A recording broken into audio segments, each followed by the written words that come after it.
Welcome one and all to another day here at The Damage Report. I'm John Iadarola, and we will very soon have a special guest we'll be announcing in the very near future. For now, it's me and it's you. Thankfully, there are a lot of you. Actually, I'm wildly outnumbered. It's a little bit intimidating when you stop to think about it. We're just gonna press on. But anyway, we've got a lot of news to talk about today, including the rare bit of good news. And maybe even better than just raw good news, as nice and as unique as that always is good news that follows very directly and quickly from bad news that some of us are probably still processing. So we're gonna get to that in a far less vague form a little bit later on in the show. But before we get to that, I wanna dive into a little bit of the early campaign strategy being rolled out by the Democratic campaign. And we'll also be talking about some of the fears about the campaign strategy on the right, which I think that's gonna be even more fun. Maybe even more fun than the good news, we'll have to see together. But anyway, in addition to that, we've got the rare reference to the X-Men on our show today, and I really wish this one hadn't happened. Absolutely abhorrent takes on the trans community by Marjorie Greene. We're gonna try to figure out together what trans Tifa is supposed to be, a new thing to be afraid of. If you weren't already fully terrified by your Bud Light, now you've got that to be afraid of. There's some amazing reporting that's come out from Donda Academy, Kanye West's, I'm gonna say school because I think I'm obligated to. But anyway, some of the very Kanye characteristics of that school I find to be amazing. So we're gonna be diving into that in the aftermath. So if you're watching on the linear platforms or listening on the podcast, thank you for being here. But remember, as always, that there is more to the show for the live version, and you can go to youtube.com/The Damage Report to see those clips, as well as our special content for our members on YouTube and all of that. Anyway, in advance of all of that, please hit the like button, share the stream, and if you want to reach out to myself or my mystery guest, you can do so with comments, tweets, super chats, not only to point out breaking news we might be missing, maybe make a joke, maybe get a $100 Blue Apron gift card. We'll see together today who gets that high honor. But anyway, for now, we are gonna jump into our first story, so let's do that. Everybody knows coming out of the 2020 election that young voters were crucial for Joe Biden's victory. It's a story that's become like almost cliche at this point. Obviously, there was good turnout in 2016, very good turnout in 2018, absolutely critical in 2020, as well as the 2022 midterms and special elections. And so Biden and his team seem to understand that, but we're gonna see exactly to what level and what they're willing to do with that information. We know that they understand that because they've rolled out the beginnings of this new strategy. So you might have seen this being discussed online. Their digital strategy team will apparently begin to connect with influencers across the nation to target those who might not already be following the White House or the Democratic Party on social media, or maybe people who don't follow mainstream media at all. They're putting 4 Biden digital staffers onto this outreach campaign to influencers and independent content creators. The staffers officially work for the White House, not Biden's campaign, but reaching young and suburban voters is clearly a priority. And of course, Biden hasn't formally announced that he's actually running for president. So it's possible there will be a shakeup to this or an expansion of the team once that happens. And I'm not counting yesterday's announcement that there will be an announcement that he's running. Dude, just announce. I get the political stuff behind the scenes, but this is a weird game that we're playing at this point. But anyway, Jen O'Malley Dillon, the White House Deputy Chief of Staff, talked about this new strategy, saying we're trying to reach young people, but also moms who use different platforms to get information, and climate activists and people whose main way of getting information is digital. I get what they're trying to say. That's such a jumbled way of getting across. We just want to reach out to people who aren't going to be reached by mainstream media. We know that, look, CNN has an audience, but it's a very small portion of the entire potential news consuming population. So we want to get to those people. And so here's how they're gonna do that. They've apparently already given hundreds of unpaid independent content creators access to Biden's White House, including Harry Sisson. I hope I'm pronouncing that correctly. A 20-year-old NYU student who breaks down the day's news on TikTok. Boston College professor Heather Cox Richardson, who has a widely read Substack and huge Twitter following. Those two things might become in conflict with each other thanks to Elon Musk's recent moves, but best of luck to Heather Cox Richardson. And Vivian Tu as well, a former trader who discusses financial topics in short clips on TikTok and Instagram. And what I like about that, and I'm sure it's strategic in terms of how they're highlighting some of the people that they're already working with, is it is very easy to read the headline version of this and think, oh, they're just desperate to get Gen Z people to do like dances with like pictures of Dark Brandon in the background. And I have no doubt that that's gonna be a part of this, but they're also making clear that that is not the only form that it's gonna come in. They're explaining that it's not just a video thing. It's not just a TikTok or an Instagram Reels thing. They want people who have these relatively semi-independent newsletter followings to start discussing Biden and his campaign and the 2024 election. Perhaps people who don't necessarily exclusively produce news or political news content, as well as focusing on people who might be interested in the business world. And I think that that makes sense. I don't know if you were to break down those hundreds, because I don't have access to the list, is it actually that split? But I think it's an interesting strategy. We know that over the last, I'm gonna say 7 years, if you were to say which side of the aisle is doing a better job of harnessing social media, I think it's a mixed bag. If you're talking about that from the point of view of which has a better top-down approach to social media, well, then that would almost certainly have to be the right and Donald Trump, at least in terms of his ability to generate his own independent following. So not only did he use Twitter excessively up until the January 6th insurrection, but many people, it created this ecosystem of like college-aged Republicans who act like they're 40 and the exact same blonde mom who just responds to everything that Trump tweets in 1,000 different forms. But anyway, there are a lot of them, and they like making memes, they like making videos where they get to fantasize about killing people on the opposite side of the aisle. It's a fun social media environment. What's interesting though is it's not like some of that stuff doesn't exist on the other side. It just isn't necessarily being driven by Joe Biden or by the White House. There certainly is independent media that's not on the right. The difference is that it's actually independent. Like the independent right-wing media is identical to Fox News and Newsmax. They're just generally a little bit younger, but they're still brought on there. They're spreading the same message. They support the same candidates and the same issues, the same culture war topics. Whereas Biden and these people that they're trying to get to now are not necessarily as natural allies because they're not both being paid by the same people. So I'm gonna be fascinated to see, like, are there political content creators on there? I mean, I could say I haven't been reached out to by Joe Biden or whatever, and it probably would have been a waste of time on their part. So that's not the worst idea, but it's gonna be interesting to see how successful this is. What I would say, and I understand there's gonna be a lot of pushback against this, my take would be, is it a good idea to create this sort of like lower tier independent content farm, basically, for your campaign? Yes, but the details are really gonna matter. So if all you're doing is hoping that like sort of shallow, like, you know, like just a little bit of like a news of what's happening in the campaign is gonna really move the needle, I'm not sure that that's the case. I'm not sure that there's gonna be much appetite for that. I mean, you can bring in people who have large audiences. That doesn't mean they're gonna love this content. What I would say is if you want to excite these people, then like dance moves are probably not going to be enough. What you need to do is give them a reason to actually support you. And I know that they understand this, at least on some level, because you'll recall that in the 2020 election, Joe Biden ran as if he was some sort of progressive. He understood that it wasn't just about like, I don't know, a video of a TikTok influencer like putting rouge on him that's gonna move the needle. It's actually addressing the things that drive these people. And the issue for them is, it is way easier for Donald Trump or Ron DeSantis to give like the right younger base what they want, because those people have been trained to want the right things from the point of view of Republican elites. They can get them fired up about a couple of culture war topics where it doesn't hurt them or their benefactors to talk about that. For Biden though, he really doesn't want to give young voters everything that they want. Do you think he wants to have an extended frank conversation about the climate crisis? Really? Or about the filibuster, or pick a topic really about Medicare for all?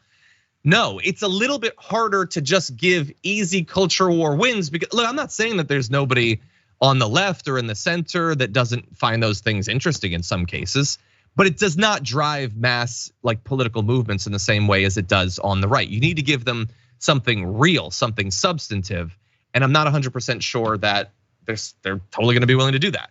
That doesn't mean that they won't still win when it comes to the young voters. Young voters, and here it's being defined as aged 18 to 29, preferred Biden over Trump by 26 points in 2020, and Democrats were favored by them over Republicans by 28 points in the 2022 midterms. So those are significant wins, and I think definitive wins in some of these Senate races. They want to do even better though, and I don't think the videos are going to be enough. I think you have to give substance too.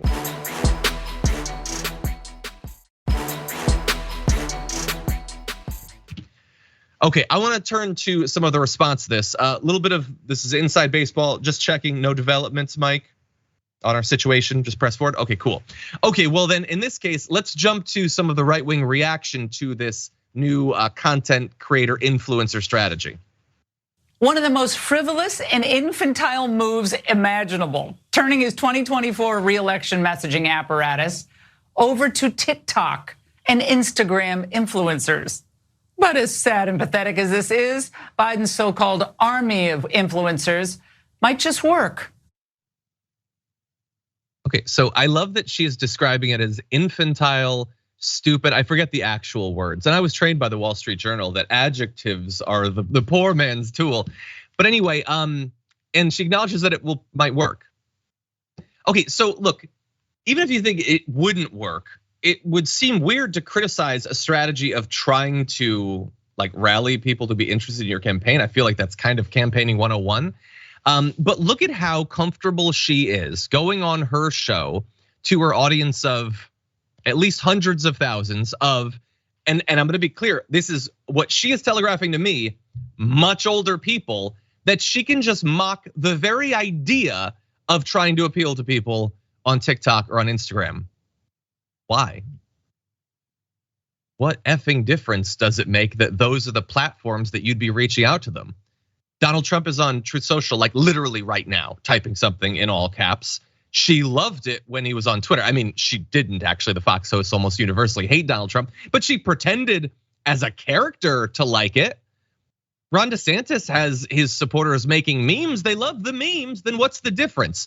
The difference is not that it's on TikTok, although I would imagine that outside of like the manosphere, I don't know how much of a presence the right wing really has on TikTok.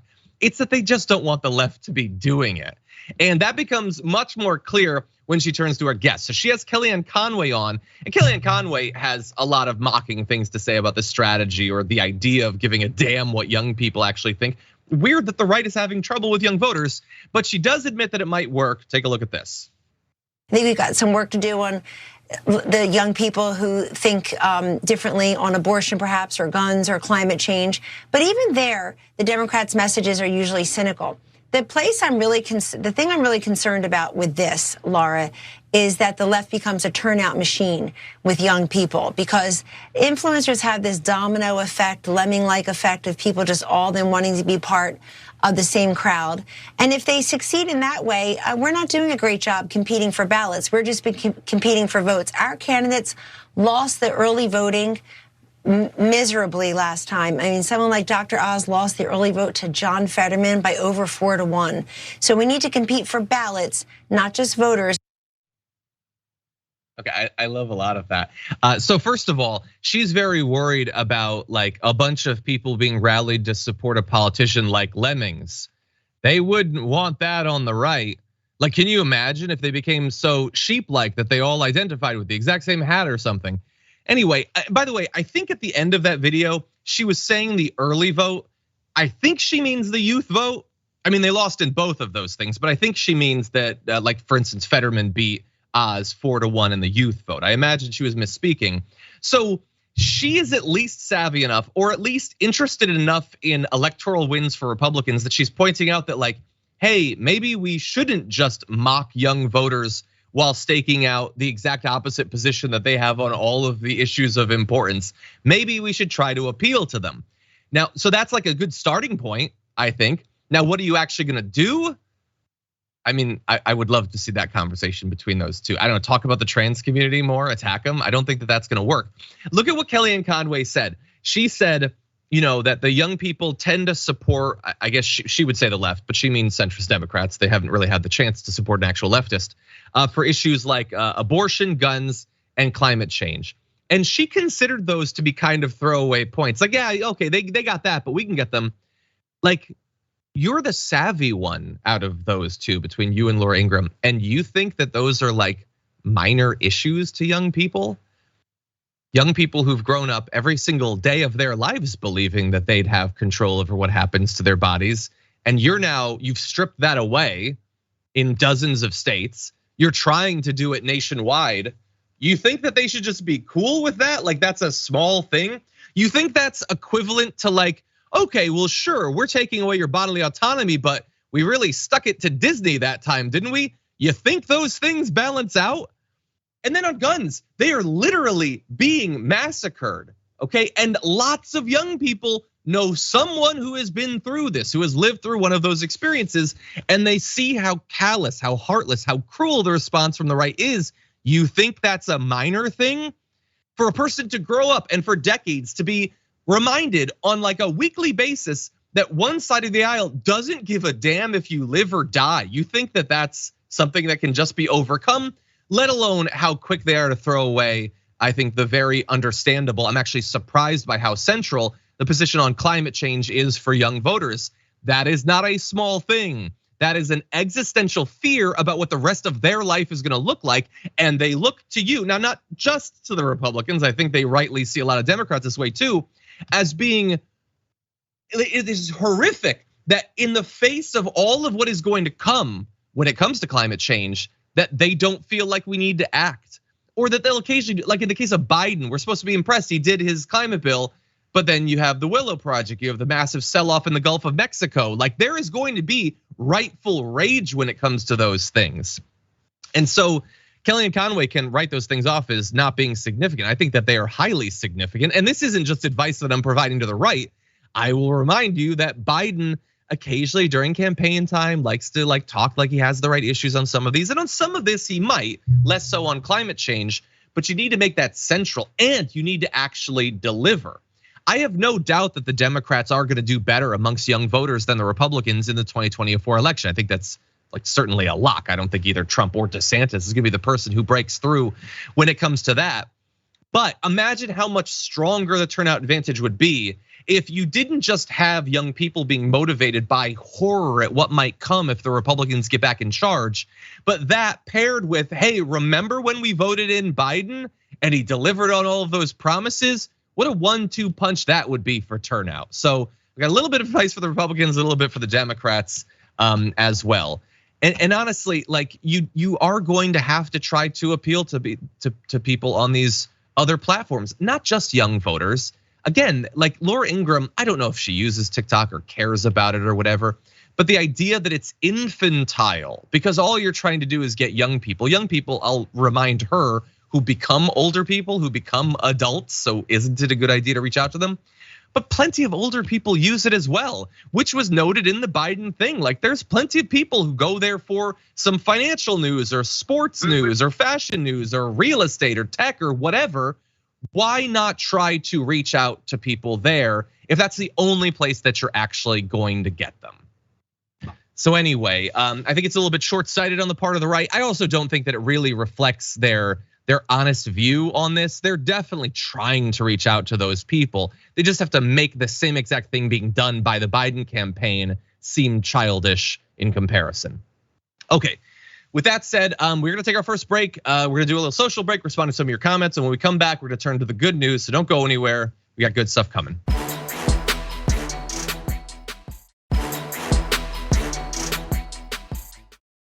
Justin Jones has been elected as the interim successor for the vacant seat of Tennessee House District 52, pursuant to the state law and the rules governing the Metropolitan Council.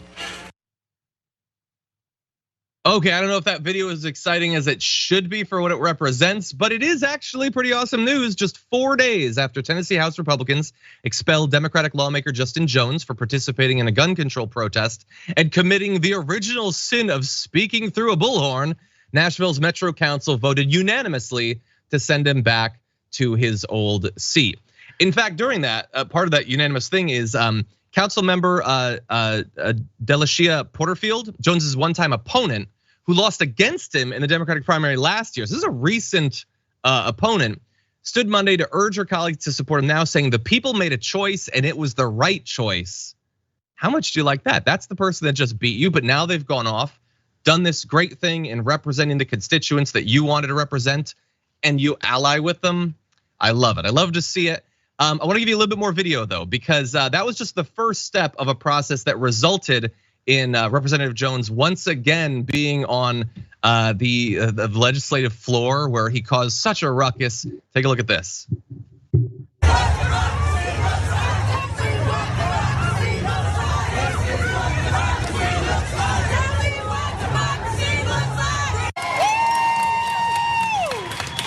Yes, sir!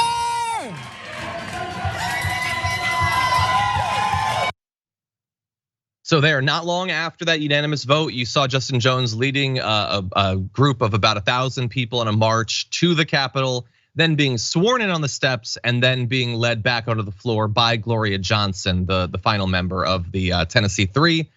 He announced, I want to welcome the people back to the people's house. I want to welcome democracy back to the people's house. I like the sentiment. I do want us to bear in mind that it is still the Tennessee state legislature, and I'm not sure how much less hostile to democracy they'll be this week than they were last week. But it is good to see Representative Jones back in his position. Conscious, what do you think about this? Man, I got a lot of thoughts. I'll try to be short with it. I think that a lot of the world that's looking and seeing what's going on with the Justins is maybe laughing at America, and hypocrisy is very humorous. We know that they was able to move swiftly when it came to removing them brothers out of that space and place. But we know when it comes to thinking about like this simple gun control, you feel me? We know that process is usually pushed out the way. I mean, me being somebody that talks about racism on the internet, I'm usually chastised and told that, hey, what you talking about does not even exist no more. And then we see in 2023 that there are 3 individuals that, stand up and say some things, and just so happened to 2 black people, you feel me, is, moved around. The last thing I'll say is when we think about specifically what happened and how usually people are being made out to be racial victims or making everything about race, 2 black men decided to stand in solidarity with students about gun violence, and Republicans made it about race. Yeah. I'm curious. So I know a lot of us have been trying to figure out, like, this was designed by the right wing to send a message like, don't step out of line, don't speak up, certainly don't bring the people in here. The people have no place in there.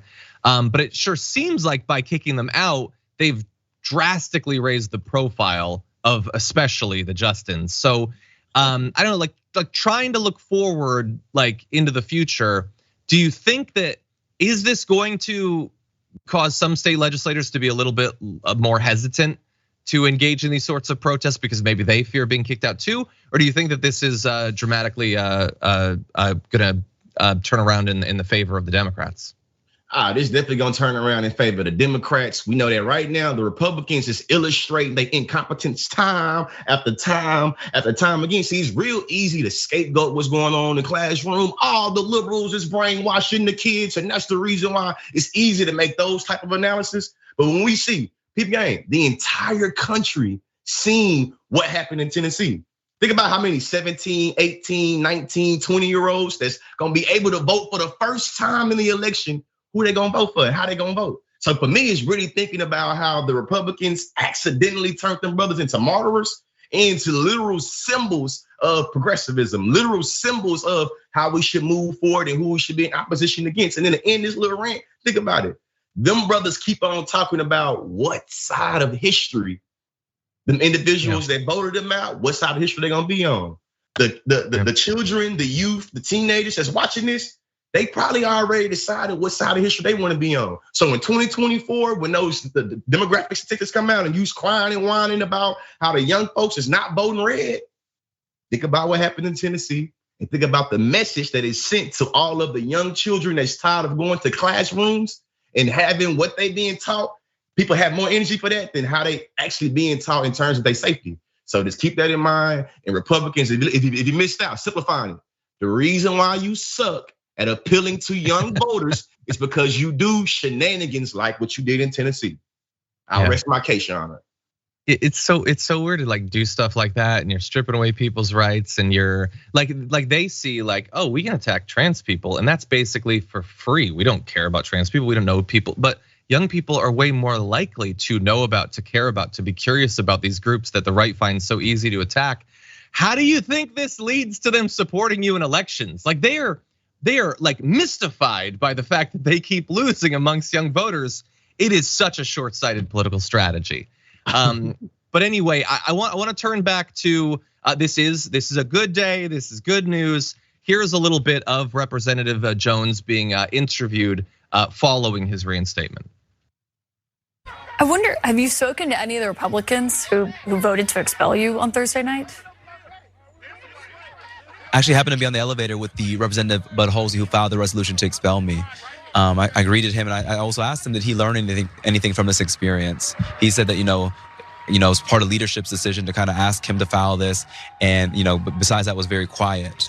But I think, the Republicans are in a point of reflection here in Tennessee, that what they did, they thought would happen without any resistance, but it has the world watching what's happening here. The Speaker of the House is trying to backtrack now. But like I said today, we are calling for his resignation. He is an enemy of democracy, and he doesn't deserve to be in that office of as Speaker of the House any longer. And when I asked him, did he learn anything from this experience, he was silent. He's Representative Bud Halsey from East Tennessee, Kingsport.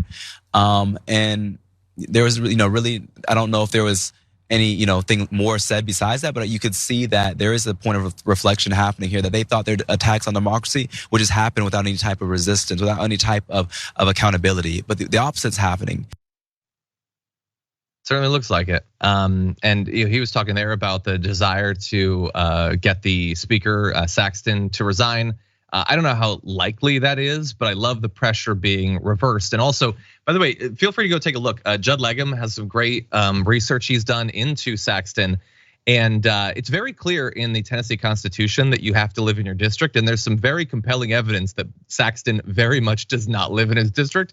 So if anyone arguably should be kicked out of the legislature, we're seeing the beginnings of maybe a case to do that when it comes to Saxton. But can I also just quickly note that the name Bud Halsey, when you say it fast, really unfortunate name. That's all. I'm not saying anything more. Do the math in your head. Conscious, what do you think about what you saw there from Representative Jones? Hey, shout out to him. I hope he knows that he's inspired and empowered a lot of individuals throughout this country and really throughout the world. A lot of individuals that maybe didn't, I feel like they maybe wasn't able to see them personally in that position of power, in the position of a policymaker. Man, Justin Jones, you have really inspired me. You feel me? Just to be able to keep on doing what I'm doing and keep on doing it how I'm doing. So I feel like Republicans don't recognize how their conservative contradictions has just turned to a lot of courage and to a lot of correction and to just a lot of fuel to be able to do what to do. And then lastly, conservative contradictions. So you have rules and policies that you feel like everybody got to uphold to and or be expelled, but you can have a mansion in a whole nother county. You can say you want to care about taxpayers, but you can spend taxpayers' dollars staying in a hotel you shouldn't be staying in and paying for food you shouldn't even. I digress. Well, one final thing I want to touch on this is a lot of people are asking, what about Justin Pearson? We're anticipating supposedly the vote for possible reinstatement will happen on Wednesday. And I've been following a lot of the interpretations of people who have a lot of knowledge about the local and state politics there, which I'm not by any means an expert on Tennessee. And they seem to go back and forth between it's probably not going to be unanimous, but it probably will be positive, to not really being sure. And I know that there's been some threats being made by state leadership to try to get some of the members to turn against him. But I just imagine at this point, and Conscious, you tell me if you disagree, if they don't send him back after Jones gets sent back, it is gonna make them look like the enemy. And there's already a lot of people who are ready to be really PO'd about this. So I think it would just be a really self-destructive thing to not send him back. But what do you think? Yeah, definitely. It'll be shooting themselves in the foot again. We already see that everybody was able to recognize what happened and how it happened and why it happened. But when you have two individuals that are expelled for basically the same thing, and one of them are able to come back and the other one is, it shows a lot of inconsistency within the system. And I think that it just exposed the inequities. You feel me? And just how the system always already has desperate incomes for different people. So, you know, hey, 2024, especially not only in the state of Tennessee, but throughout the country, it's gonna be very interesting. So, you know, regardless of what happens to him, he's gonna be able to travel this country to be able to give legitimacy and credibility to a whole bunch of different politicians or people that's trying to run for office. And so it's gonna to say the least, he will have so much power or so much influence, I should say, the Republicans gonna be pissed off. Yeah, I'm sure a lot of people have probably made this comparison, but it definitely feels to me like a nerd, like an Obi-Wan Kenobi type situation. Like, yeah, you can strike him down. He's just gonna rise again, more powerful. Also, like, people feel free to like draw a sort of like Easter parallel here. He was gone for 4 days. That's not the exact same number, but they struck him down and he comes back. Like, I don't know. I hope they enjoyed the F around phase, because I feel like they're just at the beginning of the find out phase. Anyway, let's turn to a related topic. We only have a few minutes, but this is important stuff. I want to remind everyone, as we're like delighting in the fact that Justin Jones has been reinstated to the Tennessee legislature, that it's easy to get distracted from what that whole conflict was about, which is gun violence, and the fact that the right doesn't want to do anything about it, despite the fact that it is a serious issue that a lot of people take very seriously, especially young people. And I want to talk about some of the stats that have been released by this new Kaiser Family Foundation study as to why people might be so stressed about guns. Did you know that nearly 1 in 5 American adults say they've had a family member who was killed by a gun, including suicides? That is amazing. Like, of all of the things to unify 1 out of 5 families, a tragedy like that should not be the thing. Roughly 21% said that they have personally been threatened by a gun in their life. A horrifying experience I wouldn't wish on anyone. 1 in 5 people have had that experience. And by the way, not equally distributed, you'll be shocked to find out. People of color were more likely to report witnessing gun violence or having family members who were killed by guns. More than 1/3 of black adults said that they had a family member who was killed by a gun, compared with 17% of white respondents and 18% of Hispanic adults who participated in the study. And then, like, all of that is amazing, but here is, I think, the standout stat from this. 3 in 10 black adults and 1 in 5 Hispanic adults say that they have personally witnessed someone being shot. And so maybe it's easy for a Republican who's probably getting donations from the NRA anyway, and doesn't have any personal experience with this topic, to say this isn't something that needs to be addressed. But for a lot of people, this is a highly personal topic. And so you can see why people were so furious when the Tennessee 3 were ejected, or in Gloria Johnson's case, almost ejected, when they're advocating for something that a lot of people see as so important. Conscious, what do you think? Man, the gun conversation is so racial in this country that the same white gun enthusiasts that feel like every American that's naturalized in this country should have a right to bear arms is the same Second Amendment enthusiasts that feel like black people should be murdered on sight for being armed.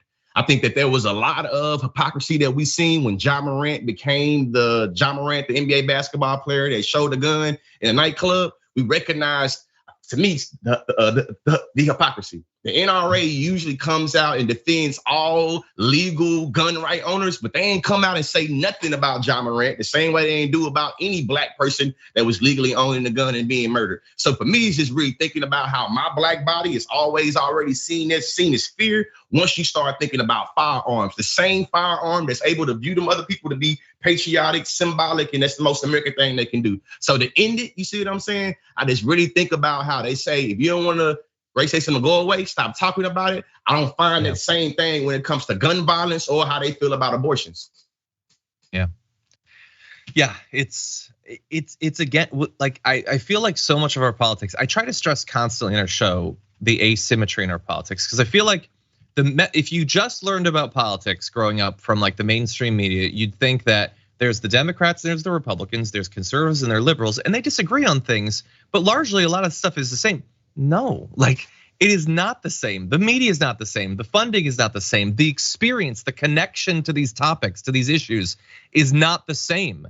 It can be very unequal. It can be people who have had no experience in their life, or the people they know with, say, minimum wage, deciding that no, minimum wage doesn't need to be raised for 20, 30 years. That is not the same thing as the people who are actually experiencing it. And you can run through topics of environmental justice, gun violence, healthcare outcomes, the ability to retire with dignity, the ability to attend higher education, all of that. These are not equal. Like, the attachment that our political elites have is not equal to the experience of regular people.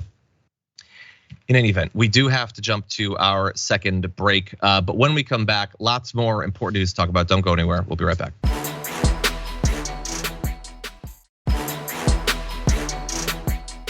Okay, this hour is racing by. Let's jump into the nonsense section of our rundown, starting with this. Marjorie Taylor Greene is already demonizing the what's being referred to as the Trans Bill of Rights that Representative Pramila Jayapal has put forward in the House. And if you're wondering, well, is she being reasonable? Is she being measured in her attacks against it? Well, she is saying that it will lead to trans Tifa riots. I did not misspeak. Perhaps she did. And the apocalypse, which is fun. And it's a weird reaction because when you look at what the bill would actually do, it's hard to imagine how it would lead to the end of humanity. Let's see, it would call for adding new legal protections to the transgender community by updating the Civil Rights Act of 1964 to include gender identity as a protected class, and taking other actions to ensure equal treatment, including the bill would call for lawmakers to pass legislation clarifying that it's illegal to discriminate against transgender individuals in employment, housing, and credit. The bill would also call for the expansion of gender-affirming healthcare, protections for transgender people from healthcare discrimination, and for investments into community services to protect them against violence. Now, how exactly you can read that and think, well, we're on the precipice of the end times, I'm not sure. I don't know why you feel like legal, allowance to discriminate against trans people for housing is some sort of necessary pillar of human civilization, but they apparently do. She tweeted out, sounding the alarm over the dangerous legislation just introduced by Democrats. Thread, 1 of 5. You know you're in for trouble when she decides to thread something. The Trans Bill of Rights was just introduced. It's a sense of Congress resolution, meaning it wouldn't have the force of law, but would lead to laws. And it's the most insane piece of legislation I've ever seen. 10 pages of mentally unstable wokeness. By that, she means it would potentially benefit people in the LGBTQ community. That's literally all that means. The most insane piece of legislation ever, huh? Okay. I'm sure the left's base will love it, mostly messaging that reveals that trans are the new protected class. I don't know why she has to speak in that fashion, but she does. Replacing BLM. In other words, prepare for trans Tifa riots in the future, but I believe these could be worse. Like, if you're an international viewer, you might think, oh, is that a thing? No, it is not a thing. The trans community and Antifa are not the same thing. I've never heard of this before, and neither of those groups are anything like the way that she talks about them, but let's not get in the way of her demonizing all of her political opponents. Conscious, what do you make of this? Sexual literacy, gender illiteracy is real. All lives don't matter. All Lives Matter was a tone that was chastising, you feel me, for Black people for a long time. And now we are talking about trans identity and transness, we recognize that the moniker All Lives Matter does not account for them. So to me, when I think about life, liberty, and the pursuit of happiness, obviously that does not come into play when we start talking about Christians feeling like that everybody has to, fall down to, Christian doctrine or Christian beliefs. The last thing I'll say is that when we start thinking about equality or thinking about how this land is a land of the freedom or land of the free, we recognize that sentiment is not for everybody. Yeah, 100%. Yeah, it was like there were a lot of reasons to absolutely despise the All Lives Matter thing popping up, but the certainty that they definitely don't mean it, like for almost anyone, massively hypocritical. This is right-wing politics is a wheel of who are we going to attack, and they spin the wheel and they choose a group, and obviously some groups are immune. Basically, people who look like me are never going to come up on that. Although I guess I'm a leftist, so you're allowed to shoot me to death in Texas, I suppose. I learned that this week, so that's fun.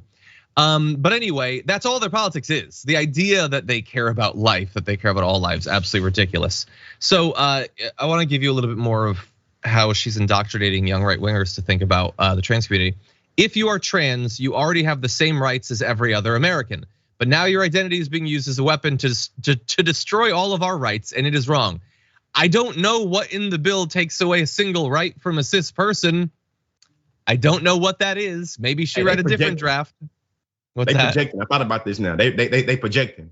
Everything they're saying about the trans bills and trans identity is exactly what Republicans are doing when it comes to race and racism. Everything they're saying, literally. You say that you're trying to destroy people's freedom or liberty. Literally, I cannot teach about Black history without it being correlated to critical race theory and you being able to demonize how I'm able to teach children about the knowledge of themselves, how I'm able to teach them politically, socially, economically, they're of African descent without you feeling like I'm oppressing white kids or without you feeling like I'm telling white folks they're bad because they're white. So we literally see every argument they're making to the LGBT community about what the bills are doing is literally what they're doing to people that want to learn about race and racism. Yeah, it's just projection. That's all it is. I don't like. Maybe there are people who believe that they have some sort of God-given right to discriminate against trans people, and I suppose that's being taken away. I would argue that isn't a right. So again, you're not losing any rights. She goes on to say. It is designed to create a new protected class of people using identity in order to push a political movement that is based on absolute evil lies. Well, it is designed to create a new protected class of people based on identity.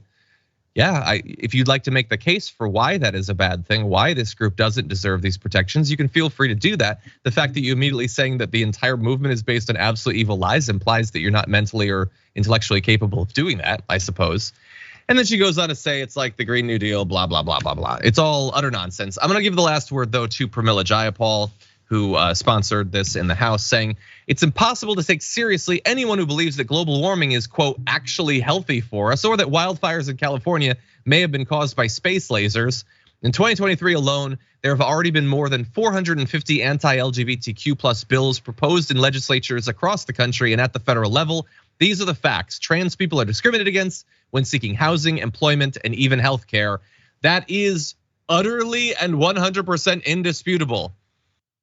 The vast majority of the legislative time and attention on the right in virtually every state has been on this one topic. And I would try to appeal. It's a useless, futile appeal. But if you're a conservative, you're watching this, I understand that you have been trained by the voices barking at you from the TV to believe that the greatest threat facing you is like a trans person or whatever. But even if that was the case, 250 bills in a couple of months, aren't you also terrified about caravans or some stupid BS? Why just the focus on the trans community? Does that not feel a little bit artificial to you?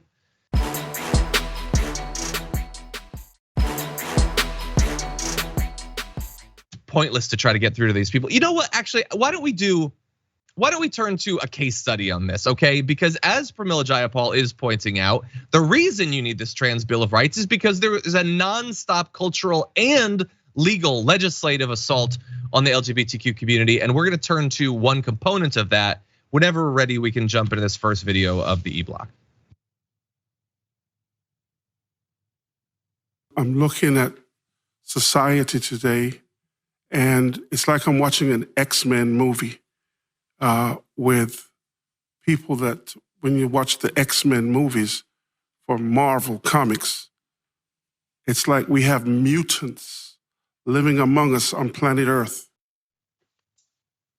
So that is Florida Republican Representative Webster Barnaby invoking the X-Men to say that trans people are like mutants walking among us. I'm not sure he got the point of that storyline in the X-Men. Does he think the X-Men are the villains?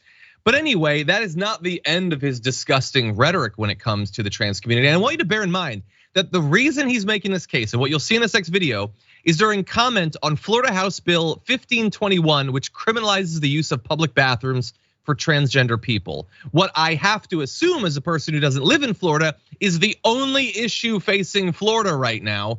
But here is more of Representative Barnaby. We have people that live among us today on planet Earth that are happy to display themselves as if they were mutants from another planet. This is the planet Earth, where God created men, male, and women, female. I'm not afraid to address the dysphoria or the dysfunction. The Lord rebuke you, Satan, and all of your demons and all of your imps who come and parade before us. That's right, I called you demons and imps who come and parade before us and pretend that you are part of this world. Full disclosure, I'm an atheist, but I'm at least a little bit familiar with Christianity and the New Testament. And I'd heard some stuff about like understanding and compassion, empathy. It seems like some of that didn't stick in the case of Representative Barnaby. So trans people are X-Men, they are mutants, they are demons, they are imps, and the Lord should rebuke them. That's scary B-roll next to me right now. Conscious, what do you think about what you just saw? Hey, listen, I'll be real. We know not that many Republicans probably watching TYT. But we do know there are individuals that's watching TYT that might be swooned in or persuaded by the narrative that Republicans are pushing up. As a person that be really riding through these social media streets on various different apps, I'm very alarmed by other non-cis, non-white, non-fully Republican people that are swayed by this anti-trans rhetoric. You see what I'm saying? There are a lot of individuals that are liberal, that are moderate, that are black, that are native, that are Latino, that are Asian, that are also buying into this anti-trans rhetoric that recognize the people that spewing the rhetoric are enemies, are oppositional. You see what I'm saying? So to the people that's listening to me right now, make sure you're really thinking about who they talking about and how they're talking about them. If you recognize, if you were to take the word trans out and put black there or put disabled there or put woman there, and you recognize that stuff ain't even right, that is the red flag for you to fall back. You see what I'm saying? And then the last thing I'll say, the people that's supposed to be upholding the Constitution, they will literally call themselves a constitutionalist. Will literally say, I don't care nothing about no freedom of expression. I don't care nothing about freedom of religion. God rebuke you and you the devil. To me, it's just a whole bunch of just mumbo jumbo and conservative contradictions. Yeah, contradictions of politics, of rhetoric, or understanding of pop culture. Like, I'm fairly certain, I'm not like the biggest comic book person in the world, but I'm fairly certain that the X-Men was created as sort of like a parallel to the civil rights movement. Certainly the Registration Act and the attempts to hunt down and all that. Like, they're the good guys being hunted down by bigots. And the irony of it is the black man that was speaking, he was alive during the civil rights movement. You see what I'm saying? So he's ignorantly making he's making the conscious decision to misrepresent individuals' humanity and go back against the time he was raised in. You see what I'm saying? And I'm positive that he'll try to brag about the way in which he was a part of that movement and how it led him to be a free thinker. Maybe. What I will say is he is not bragging right now about the fact that that video went viral of his X-Men comments. He says, I would like to apologize to the trans community for referring to you as demons. Okay, what about the other ones? The imps and the X-Men and the mutants and everything. And by the way, I love when he's on the stage and he's fired up with his X-Men parallels. He's like, yeah, that's right. I called you imps and demons. Oh, he was so confident right then. And now it's, I would like to apologize. By the way, you can stuff your apology. I don't speak to the trans community, obviously, but I hate you rhetorically. The bill was approved by Florida's Commerce Committee. It's now headed to a vote by the entire House, and Florida's hell on earth. So why wouldn't it pass? So the trans people are X-Men and demons guy, he won. Okay, he's getting a little bit of pushback or whatever, but they got what they wanted. And now, thanks to the fact that trans people won't be able to use the bathroom that they're supposed to use, I guess Florida's not a hellscape anymore. They've solved the problem of Florida. Congratulations, Representative Webster Barnaby. Oh, the country that we live in. That is unfortunately all the time we have the first hour of our show, but there is more to come in the aftermath. So for those of you on Twitch, YouTube, the other platforms, don't go anywhere. Conscious and I will be back after this.